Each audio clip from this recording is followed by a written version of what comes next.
Manso e suave é Cristo chamando, chama por ti e por mim. Bom dia, telespectador do Opção para a Vida. Que bom estarmos juntos nesta manhã de quarta-feira, 25 de março. Eu quero lembrar a você, telespectador, que desejar realizar a viagem dos seus sonhos. Possivelmente, se Deus assim nos permitir, nós já estamos agendando com a agência de turismo, direto com Israel, para a nossa 13ª excursão. Será em junho de 2022. Aí você pergunta, por que 2022 ainda está longe? Sim, porque nós temos que nos programar. Você vai ter a oportunidade de fazer um fundo de reserva, porque uma viagem dessa, ela fica um pouco dispendiosa, né? Parte aérea, terrestre, hoteleira, os ingressos, todos estão incluídos, a parte de café, self-service, jantar, e podemos até também negociar o almoço, então fica tudo incluído. O pacote desse agora do mês, essa última excursão, ficou por 14 mil. Então, se você começa a se programar com muita antecedência, você vai ter a oportunidade sim. Você faz um fundo de reserva, quando for no começo de 2021, você dá uma entrada e parcela em 12, o saldo devedor parcela em 12 vezes sem juros no cheque pré-datado. É uma viagem que eu costumo dizer, é um investimento que você faz na sua vida espiritualmente falando, né? Então, para maiores informações, após o programa, ligue para o fone 9149 3993. 9149 3993. Aparece aí abaixo no seu vídeo, né? Primeira coisa que você tem que fazer, tirar seu passaporte, sem o qual você não pode sair do país. Nesse instante, quero deixá-los com o que foi a nossa 12ª excursão de peregrinação por toda a Terra Santa.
dia a todos. Vamos agradecer a Deus porque está permitindo mais uma vez nos abençoar ainda a Betânia, enriquecendo a nossa vida com tanta tantas coisas maravilhosas. Senhor, meu Deus, em nome de Jesus, entrando em Tua presença, Senhor, para Te agradecer tantas coisas boas que o Senhor faz por nós, permitindo que nós vimos aqui a Tua terra para nos enriquecer de sabedoria, Senhor. Nós Te agradecemos, Senhor, já por esse dia de hoje, por tudo que vai acontecer, Senhor, durante o dia. Toma conta de nós, das nossas vidas, enriquece nosso dia, Senhor, com sabedoria, com paz, nos protege, em nome do Senhor Jesus Cristo. Dá entendimento, Senhor, na cidade de Betânia, para que nós venhamos entender Tua palavra lá. Em nome do Senhor Jesus, eu Te agradeço, Senhor. Amém. Vocês estão vendo que toda a cidade de Jerusalém ela tem a mesma cor? Tem uma lei que foi criada na época do mandato britânico e ela continua vigente até os dias de hoje. É que todas as casas construídas em Jerusalém, elas têm que ser construídas ou pelo menos revestidas de pedra local. E por isso toda a cidade de Jerusalém ela tem essa mesma cor e por isso todos os edifícios eles são cobertos. Tem uma capa dessa pedra local e por isso tem essa cor meio amarelada, meio dourada. Que combina muito bem com a frase que é Jerusalém de ouro. Pois toda essa cidade tem essa mesma tonalidade dourada. Principalmente na hora do pôr do sol. Lembrando, pessoal, Jesus vinha da Galileia para Jerusalém, ele fazia saída e volta. Agora, hoje em dia, a gente faz da Galileia para Jerusalém em um dia, em poucas horas. Mas, nos tempos bíblicos, isso demorava vários dias de viagem e por isso Jesus precisava se hospedar em vários lugares ao longo do caminho. E por isso Jesus parava em Betânia, normalmente quando ele subia ou descia de Jerusalém. Porque em Betânia ficava a casa do seu amigo chamado Lázaro. E ele morava com as suas irmãs Marta e Maria. Então nessa casa Jesus costumava se hospedar quando ele vinha, subia e descia de Jerusalém. E onde ficava a casa de Marta, Maria e Lázaro foi construída uma igreja e essa igreja a gente vai visitar. Que é a igreja de Betânia, ou também conhecida em hebraico como Beit Ania. A cidade de Betânia ela fica em território A, quer dizer que ela fica dentro dos territórios palestinos, dentro da autoridade palestina. Quer dizer, tanto Jericó, Belém como Betânia são cidades da autoridade palestina. Marlene, eu sou toda a minha vida eu vi que Tel Aviv é a capital de Israel. Quem está me contando alguma coisa diferente? O que acontece é o seguinte: para Israel, a capital de Israel é Jerusalém. Como para o Brasil, a capital do Brasil é Brasília e não São Paulo, nem a Paraíba. O que acontece é o seguinte: o parlamento de Israel, em que cidade está? Jerusalém. O presidente? Jerusalém. Primeiro-ministro? Os ministérios? Jerusalém. Deu para entender. O que acontece é o seguinte: a ONU, que não é muito fã de Israel, ela diz que a capital de Israel é Tel Aviv. E por isso, por exemplo, no Brasil, quando se vai fazer a pauta escolar, eles não ouvem o que Israel acha, eles ouvem a ONU. E por isso eles colocam Tel Aviv, mas Tel Aviv não foi nunca a capital de Israel. Jerusalém é a capital desde o início. A independência sim foi declarada em Tel Aviv, é a única coisa que realmente aconteceu em Tel Aviv foi a declaração de independência, mas é porque Jerusalém estava em guerra, tinha literalmente guerra em Jerusalém na mesma época, então não é inteligente tu declarar em uma cidade sitiada a independência. Por isso a declaração foi em Tel Aviv, mas todo o resto, pessoal, desde 1949, com o final da Guerra de Independência, desde 1949, o parlamento está em Jerusalém, primeiro-ministro, presidente, ministro, ministérios, tudo. Então isso é importante também quando vocês voltam, explicar para as pessoas as fake news. É que nem chegar um americano no Brasil e dizer que a capital do Brasil é Buenos Aires, ou que é São Paulo, ou que é Rio de Janeiro. Não, não é. A gente está agora na cidade de Betânia. E se a gente chegasse aqui há 2000 anos atrás, aqui ficava a casa de Marta, Maria e Lázaro. E vai ser aqui onde Jesus se hospeda. E por isso aqui se constrói uma igreja bizantina, que vai ser destruída e reconstruída, depois vai ser construída uma igreja cruzada, que vai ser destruída e reconstruída, até que vai ser construída depois aqui a igreja moderna. Mas quando vocês olham, vocês conseguem ver alguns trechinhos de mosaico ali e do lado de fora, eles são trechos de mosaico mais antigos, tem trechos de mosaicos bizantinos e também tem parte das construções que são cruzadas. Vamos sair, vamos juntos e a gente vai fazer a leitura em outra conferência. Lucas 10, 38 ao 42. Ora, quando ia de caminho, entrou Jesus numa aldeia e certa mulher, por nome de Marta, o recebeu em sua casa. Tinha esta uma irmã chamada Maria, a qual, sentando-se aos pés do Senhor, ouvia sua palavra. Marta, porém, andava preocupada com muito serviço e aproximou-se e disse: Senhor, não se te dá que minha irmã me tenha deixado a servir sozinha? Disse-lhe, pois, que me ajude? Respondeu-lhe o Senhor: Marta, Marta, estás ansiosa e perturbada com muitas coisas. Entretanto, poucas são necessárias, ou mesmo uma só. E Maria escolheu a boa parte, a qual não lhe será tirada.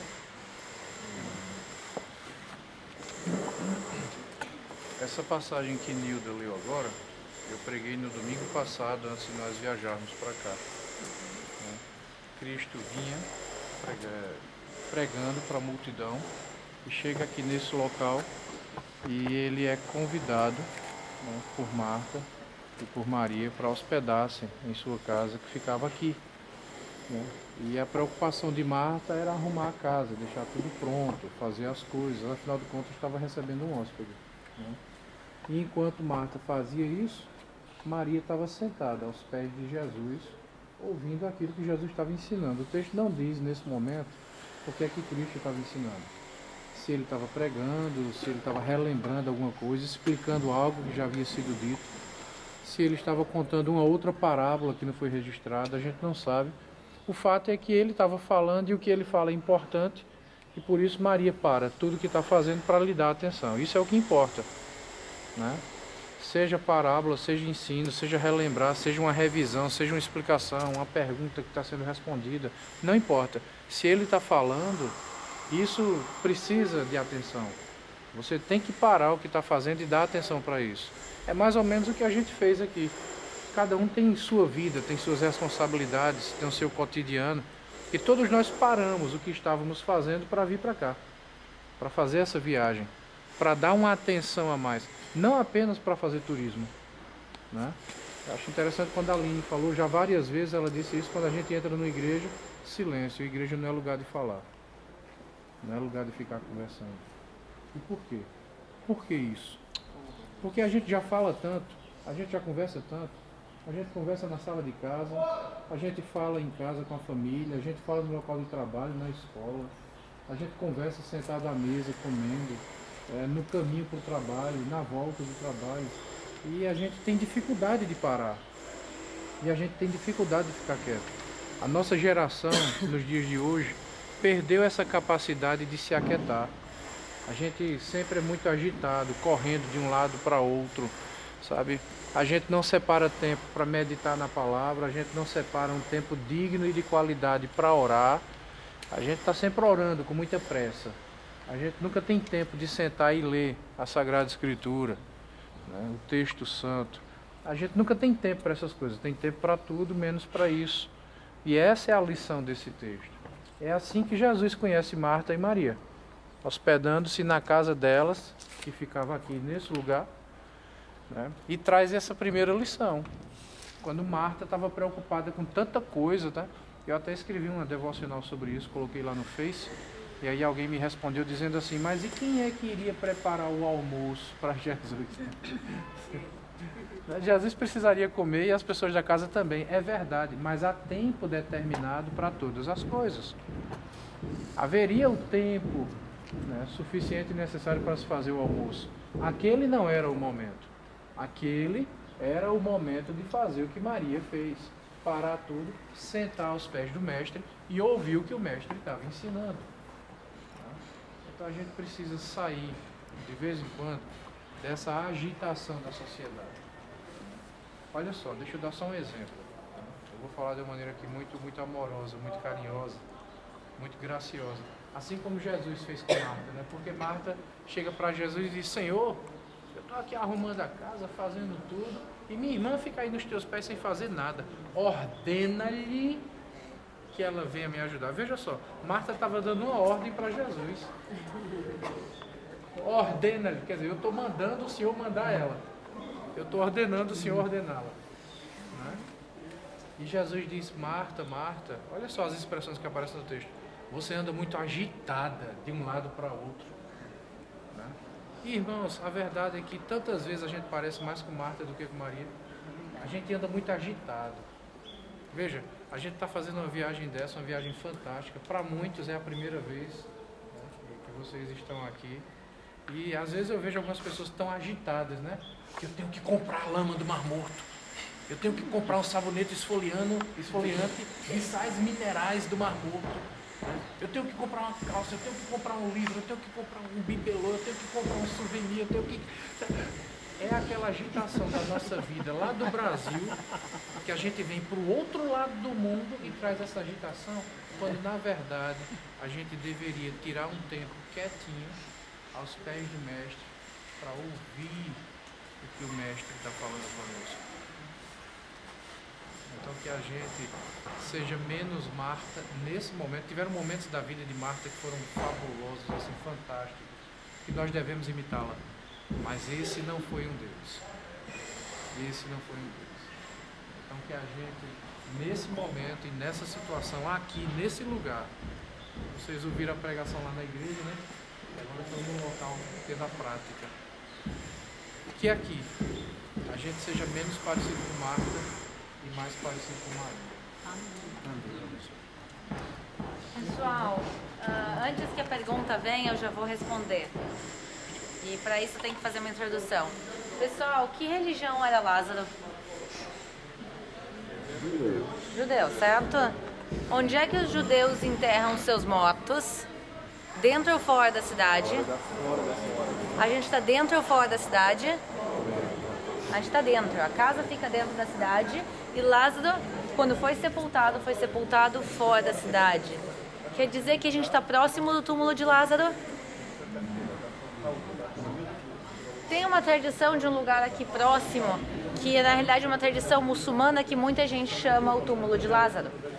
Mas é um pouco problemático, porque se a gente tem evidências aqui bizantinas que essa era a casa e que aqui era a cidade, quer dizer que o túmulo não pode ser aqui próximo. Quer dizer, em algum lugar fora da cidade de Betânia, ou da cidade de Betânia de então, ficava o túmulo de Lázaro. E lembrando, o túmulo de Lázaro, ele é muito parecido com a tradição que Jesus foi sepultado. A ideia é, tu coloca o corpo dentro do sepulcro e fecha, espera um ano e depois volta para recolher os ossos. No caso de Lázaro, colocam o corpo dentro, fecham e no quarto dia chega Jesus. E aí, Jesus quer entrar no sepulcro e Marta e Maria diz: não entre, não entre, não entre, já cheira mal. Outra vez. Aqui normalmente não é tão frio, aqui não é uma região quente, hoje é um dia fresquinho, mas normalmente é quente, quer dizer que o corpo já começou a cheirar mal. E aí Jesus, da mesma maneira, ordena abrir o sepulcro e ele ressuscita a Lázaro. Então a gente vai ter essa passagem aqui em Betânia também. Então aqui é onde Jesus se hospeda, aqui é onde ele vai ter você pode dizer, um grande amigo dele, Lázaro, porque Lázaro não segue a Jesus normalmente. Os apóstolos vão com ele, mas Lázaro fica aqui, provavelmente cuidando de Marta e Maria. E aí Jesus volta depois outra vez e vai fazer a ressurreição de Lázaro. Perguntas? Não, esse piso aqui não é da casa, esse aqui é o piso bizantino. Quer dizer, esse aqui é o piso da primeira igreja que tinha aqui. Isso... Por que não pode ser da casa?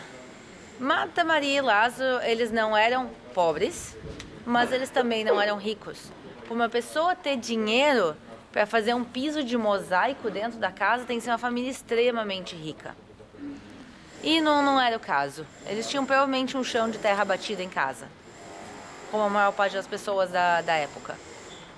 Por que a Bíblia só registra eles como irmãos e os pais? Aí é uma boa pergunta, tu como pastor pode responder. Pode ser também por causa da idade, na realidade. Eles não eram crianças. Eles já são adultos. Tem uma boa chance dos pais deles não estarem mais vivos nessa época. Mas a gente tem aqui 2 pastores, se quiser responder. É pela mesma razão pela qual a Bíblia também não registra onde José estava na fase adulta de Jesus. Você vê uma lacuna aí. De repente está lá José com Jesus criança, e de repente a Bíblia faz uma lacuna na juventude de Cristo, e quando aparece Cristo aos 30 anos, sendo batizado, tentado no deserto, pregando lá na sinagoga em Nazaré e começando o ministério, José não aparece mais, só quem aparece é Maria. Por quê? Porque durante a juventude de Cristo, José morreu. Essa é a mesma razão pela qual os pais de Lázaro, Maria e Marta também não são citados no texto, porque provavelmente morreram. Ou uma segunda opção, não aconteceu nada de extraordinário na vida deles que merecesse ser citado, ser mencionado. Então nós temos essas 2 opções aí. Ou eles já haviam morrido, ou não aconteceu nada que precisasse ser citado ou relacionado à vida de Cristo. Porque a ênfase do Novo Testamento não é em Lázaro, a ênfase não está em Maria, a ênfase não está em Marta, a ênfase não está nos pais dele, a ênfase é Jesus. Então aquilo que aponta para Jesus, que causa destaque, que merece atenção, é citado. Aquilo que não se relaciona com Jesus não é citado. A ênfase é Cristo. Não é Lázaro, não é Marta e nem Maria. É Jesus. Tem outra passagem que fala de Jesus aqui em Betânia, que é da casa daquele leproso, que tem a passagem do perfume no pé. Tem algum registro desse local? Não, a gente não sabe onde ele é. Infelizmente, a gente não tem registros. Outra vez, a gente está na autoridade palestina, isso faz as coisas serem um pouco mais problemáticas, porque aqui não tem escavações arqueológicas. Então, na realidade, pensa que a cidade foi destruída, reconstruída, destruída, reconstruída, destruída, reconstruída. E se tu começar a escavar, tem uma chance, mesmo que pequena, de a gente começar a reencontrar as igrejas antigas e reencontrar os lugares. O problema é que aqui não são feitas escavações arqueológicas, então a gente não tem muito com o que usar. Igrejas sendo destruídas, destruídas e reconstruídas. A ordem franciscana, que é uma ordem católica, ela pede ao Papa para ser a custódia da Terra Santa. Exatamente como em latim e português aqui soa parecido, a custódia da Terra Santa é vir cuidar dos lugares santos. Em 1217, quer dizer, há mais de 800 anos atrás, os franciscanos vêm aqui e sentam em cima de parte dos lugares santos, se agarram às pedras e dizem: daqui eu não saio, daqui ninguém me tira. E eles que foram os que impediram que outros edifícios fossem construídos, que o lugar fosse esquecido, e depois a igreja, quando se permitiu, quando se pôde, foi reconstruída. Mas isso o que quer dizer? Isso quer dizer que os franciscanos não conseguem cuidar de todos os lugares. Ou lugares que eles não conseguiram cuidar, ou lugares que a memória foi perdida ou esquecida antes dessa época, são problema. E também, Jesus esteve em tantos lugares e fez tanta coisa, que é muito difícil a gente saber todas as passagens. Deixa eu dar informações. Eu vinha conversando com a Aline um tempo atrás, uns dias atrás, né, sobre isso, e ela estava explicando o seguinte: eu achei muita lógica naquilo que ela falou, e que outras pessoas já tinham dito a mesma coisa também. Existe uma luta por um território. A gente está num local chamado Cisjordânia, né, e a autoridade palestina, né, ela deseja a fundação desse Estado palestino, a criação desse país. E eles alegam que a terra por direito é deles. Então você imagina, se começar a fazer escavação arqueológica, vai acontecer 2 coisas. Você vai encontrar indícios científicos, provas científicas de que essa terra pertence aos judeus e de que existem aqui locais citados no Novo Testamento, locais relacionados ao cristianismo. E aí o que é que acontece? Aí você vai entender que a terra pertence aos judeus, historicamente, e que existem indícios do cristianismo. E o que é que a Palestina tem a ver com isso? Nada. Então eles não têm interesse em fazer escavação arqueológica que não comprove aquilo que eles desejam. É por isso que não tem escavação aqui. Entendeu? É por isso que é tão difícil. E outra coisa, você imagina também o seguinte, a gente está em 2020, essas coisas que a gente está lendo, Novo Testamento, 2000 anos atrás, Antigo Testamento, pelo menos 3.500 anos atrás. Moisés escreveu o Pentateuco 1450 a.C. Então, são textos muito antigos, né? É complicado você chegar e dizer, olha, foi nessa pedra aqui que Jesus sentou, né? É complicado fazer uma afirmação desse tipo, né? Foi aqui, foi nessa pedrinha aqui, entendeu, que Jesus botou o pão, foi nessa pedrinha aqui que Jesus botou o peixe. É complicado, entendeu? Então você tem uma aproximação geográfica. Tem locais que dá para você fazer afirmação sim, por causa dos indícios, as informações que estão no texto. Mas outros, então essa questão é mais complicada, mais problemática. Tem lugares que são mais fáceis. Por exemplo, quando a gente esteve na Via Dolorosa, a gente falou, Jesus foi julgado e condenado na Fortaleza de Antônia. Bom, a fortaleza foi fácil de achar. Quer dizer, a gente tem restos enormes da fortaleza, não tem dúvida nenhuma, cientificamente falando, historicamente falando, que lá é a Fortaleza de Antônia, ponto. Agora, dentro da Fortaleza de Antônia, dizer foi essa pedra, foi essa pedra, foi essa pedra, aí já é outro problema. Mas a fortaleza a gente achou. E por isso, tem lugares que a gente consegue achar com muita facilidade, tem lugares que são mais difíceis de achar. E também, por isso, é quando a gente como ser humano, a gente tem a tendência de dizer, eu quero saber exatamente qual foi a pedra que ele ficou. É um pouco complicado. Mas achar um monte da tentação é mais fácil. Acha um monte. Mas no monte, exatamente em que ponto sentou, é mais difícil. E por isso, os lugares grandes e centrais são mais fáceis de achar. Fortalezas, castelos, torres, montanhas, eles são mais fáceis de a gente encontrar realmente. Pessoal, todos os edifícios que a gente está vendo agora à nossa direita são os edifícios governamentais. Então aqui também é onde está sentado o Benjamin Netanyahu. Nesse momento ele não está em Israel, ele está nos Estados Unidos, mas aqui também fica o escritório do primeiro-ministro. Aqui fica, por exemplo, o Ministério de Absorção de Novos Imigrantes, a gente tem o Ministério da Economia, a gente passou também há pouquinho pela Suprema Corte de Justiça de Israel, e também o que não podia faltar, obviamente, é o Parlamento. Aí é o busto do fundador do museu, o Dr. Eli Borovsky.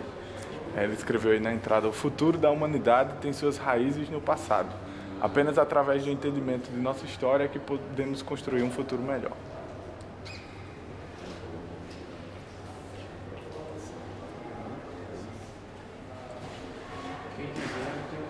Aqui é a seção dos filhos de Noé. Essas são as famílias dos filhos de Noé. Através das gerações, nas suas nações, que foram divididas na terra depois do dilúvio. É um território que Israel cedeu para que os palestinos pudessem ficar lá, tanto a Cisjordânia como também a faixa de Gaza. E a Cisjordânia, que fica entre Israel e Jordânia, está dividida em 3 áreas, área A, B e C. Apenas na parte C que é permitido que os judeus entrem e transitem por lá, incluindo guias turísticos. Acabam de chegar os mais novos ônibus da Real Bus, equipados com DVD, toalete, Wi-Fi, carregador para celular, elevador para cadeirante, ar-condicionado, poltronas em couro e muito mais para o seu conforto. Viaje com segurança e pontualidade em novos horários. Real Bus, transportando vidas e sonhos. Tenham todos um bom dia, a paz do Senhor e até o nosso próximo programa, se Deus quiser.